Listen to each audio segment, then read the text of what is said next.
नमस्कार, मैं श्री भगवान शर्मा निष्पक्ष विचार से। प्रधानमंत्री की आर्थिक सलाहकार परिषद ने अपनी सर्वे रिपोर्ट में बताया कि भारत में 1950 से 2015 के बीच हिंदू आबादी 7.82% घटी है। इस दौरान अल्पसंख्यकों जैसे मुस्लिम, ईसाई, सिख और बौद्धों की आबादी बढ़ी है। इकोनॉमिक टाइम्स की रिपोर्ट में सर्वे के मुताबिक 1950 में मुस्लिम आबादी 9.84% थी, जो कि 2015 में बढ़कर 14.9% हो गई है। 6 दशकों में ईसाइयों की तादाद 2.46% से बढ़कर 2.36 हो गई है। सिख आबादी की हिस्सेदारी 1.24% से बढ़कर 1.85% हो गई है, जबकि बौद्ध आबादी में 0.05% से 0.81% की वृद्धि हुई है। सर्वे में बताया गया कि जैन समुदाय की हिस्सेदारी 0.45% से घटकर 0.36% हो गई है। पारसी आबादी 0.03% से घटकर 0.004% हो गई है। बीजेपी ने सर्वे रिपोर्ट के आधार पर देश में मुस्लिम आबादी बढ़ने की गति पर चिंता जताई और कांग्रेस पर धर्म के आधार पर आरक्षण देने की शंका जताई। केंद्रीय मंत्री गिरिराज सिंह ने कहा कि देश में हिंदू आबादी में तेजी से गिरावट आ रही है और मुस्लिम आबादी तेजी से बढ़ रही है। इसका कारण उन्होंने कांग्रेस पार्टी की मुस्लिम तुष्टीकरण की राजनीति का परिणाम बताया। उन्होंने आरोप लगाया कि कांग्रेस और उसके सहयोगी तुष्टीकरण की राजनीति से भारत को एक इस्लामिक राष्ट्र बनाना चाहते हैं। बीजेपी प्रवक्ता सुधांशु त्रिवेदी ने भी कांग्रेस पर आरोप लगाया कि कांग्रेस मुस्लिमों की आबादी के आधार पर आरक्षण देने पर तुली है। केंद्रीय मंत्री राजीव चंद्रशेखर ने भी आरोप लगाया कि मुस्लिम समाज अपनी जनसंख्या इस तरह से बढ़ा रहा है जिससे कि भारत में जनसांख्यिकी बदलाव हो जाए, यानी कि मुस्लिम आबादी का बहुमत हो जाए। आरोपों के जवाब में तृणमूल कांग्रेस सहित सीपीआईएम और कांग्रेस ने रिपोर्ट पर सवाल उठाए। उन्होंने रिपोर्ट जारी करने के समय पर सवाल उठाया। इन राजनीतिक दलों ने रिपोर्ट को चुनाव के समय जारी करना राजनीतिक चाल बताया।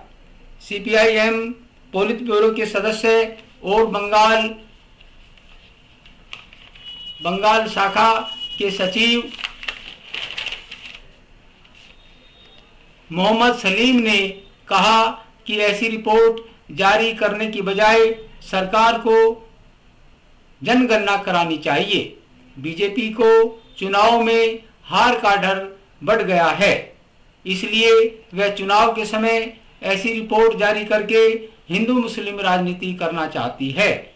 इसी प्रकार बिहार के पूर्व डिप्टी सीएम तेजस्वी यादव ने प्रधानमंत्री की आर्थिक सलाहकार परिषद की रिपोर्ट पर संदेह जताते हुए पूछा कि बिना जनगणना कराए केंद्र ने कैसी रिपोर्ट तैयार कर ली है। उन्होंने आरोप लगाया कि केंद्र की सत्तारूढ़ बीजेपी सरकार मौजूदा लोकसभा चुनाव के दौरान देश की ज्वलंत मुद्दों से ध्यान भटकाने के लिए हिंदू मुस्लिम के बीच दरार पैदा कर रही है। और उन्होंने पूछा, आप जनगणना कराए बिना ही आंकड़ों पर कैसे पहुंच गए? क्या 2021 में जनगणना नहीं होनी चाहिए थी? उन्होंने कहा कि आप देश के प्रधानमंत्री हैं, कृपया हिंदू मुस्लिम की भावना त्यागे और मुद्दों पर बात करें। बीजेपी नेता भले ही कांग्रेस व विपक्षी दलों पर मुस्लिम तुष्टीकरण का आरोप लगाएं, लेकिन यह बात किसी के भी गले नहीं उतरती कि वे भारत को एक इस्लामिक राष्ट्र बनाना चाहते हैं, जैसा कि केंद्रीय मंत्री गिरिराज किशोर ने आरोप लगाया है, क्योंकि हमारे संविधान ने भारत को एक धर्मनिरपेक्ष राष्ट्र दिया है, जो कि कांग्रेस के शासनकाल में ही डॉक्टर अंबेडकर के नेतृत्व में बना है। विपक्ष का चुनाव के बीच रिपोर्ट जारी करने का सवाल उठाना उचित ही है। उसका यह कहना भी उचित है कि जब 2011 के बाद जनगणना हुई ही नहीं, तब रिपोर्ट कहां से और कैसे तैयार हो गई, और कोरोना काल खत्म होने के बाद भी जनगणना क्यों नहीं कराई जा रही है। बीजेपी नेता विपक्ष पर, खासकर कांग्रेस पर शासनकाल में मुस्लिम तुष्टीकरण का आरोप लगाते हैं, लेकिन यह भी कड़वी सच्चाई है कि आज देश में मुस्लिम आबादी सबसे पिछड़ी हुई है। चाहे उसके जिम्मेदार वह स्वयं हैं, बच्चों को मदरसों में पढ़ाना, जिसके कारण बच्चों को आधुनिक शिक्षा नहीं मिल पाती है। फलस्वरूप वे रोजगार पाने में पिछड़ रहे हैं। परिणामतः कबाड़ी, फल सब्जियों बेचने आदि का काम करके गुजारा कर रहे हैं। मुस्लिम समाज में बहुविवाह प्रथा के चलते हिंदुओं के मुकाबले ज्यादा बच्चे हो रहे हैं। गरीबी, शिक्षा की कमी, जिसके कारण धार्मिक आस्थाएं जैसे बच्चों का होना अल्लाह की देन है, हावी हैं। उल्लेखनीय तथ्य है कि जब हिंदुओं में भी शिक्षा की कमी थी, उनमें भी बच्चों का होना भगवान की ही देन माना जाता था। आज भी दूर दराज के इलाकों में अशिक्षित और गरीब हिंदू बच्चों का होना भगवान की ही देन मानते हैं, और उनमें भी ज्यादा बच्चे हो रहे हैं। इसलिए बीजेपी नेताओं से निवेदन है कि वे हिंदू मुसलमान व धर्म की राजनीति छोड़ें। इसी तरह कांग्रेस विपक्षी दल जाति की राजनीति छोड़कर विकास और रोजगार की राजनीति करें। क्या कारण है कि हमारे पड़ोस में चाइना, जो कि आबादी में हमसे भी बड़ा था, उसने अपने आबादी को कंट्रोल किया और न केवल अपने लोगों को रोजगार दे पाया, बल्कि आज के समय में दुनिया की प्रमुख अर्थव्यवस्था बन गया है। जबकि 1980 तक चीन और हमारी अर्थव्यवस्था लगभग समान ही थी। अब सवाल पुनः उठता है, किसी जाति या धर्म विशेष में ज्यादा बच्चे हो रहे हैं तो सरकार जनसंख्या नियंत्रण बिल क्यों नहीं लाती? क्या वह इस मुद्दे पर हिंदुओं में मुस्लिमों के प्रति डर बनाए रखना चाहती है, ताकि डर कर हमें ही वोट करते रहें? आज भी देश में सरकार को 80 करोड़ जनता को फ्री राशन बांटना पड़ रहा है। इसका मतलब है देश में गरीबी व्यापक स्तर पर बनी हुई है।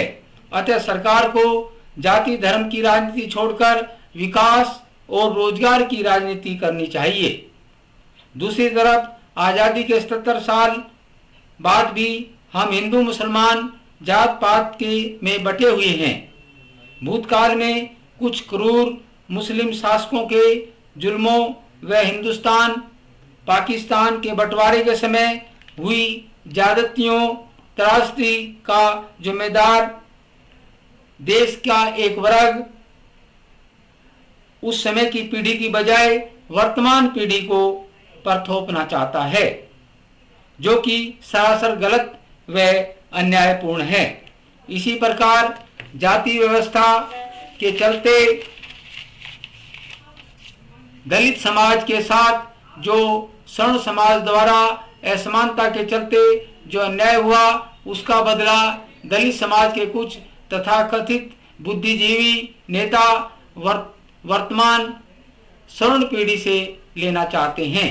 सोशल मीडिया पर एक दूसरे के प्रति नफरत व अविश्वास देखकर लगता है कि क्या हम एक देश के नागरिक भी हैं। हजारों सालों की गुलामी के बाद, लाखों स्वतंत्रता सेनानियों के लंबे संघर्ष के बाद व हजारों शहीदों की कुर्बानी कुर्बानियों के बाद हमें यह आज़ादी मिली है।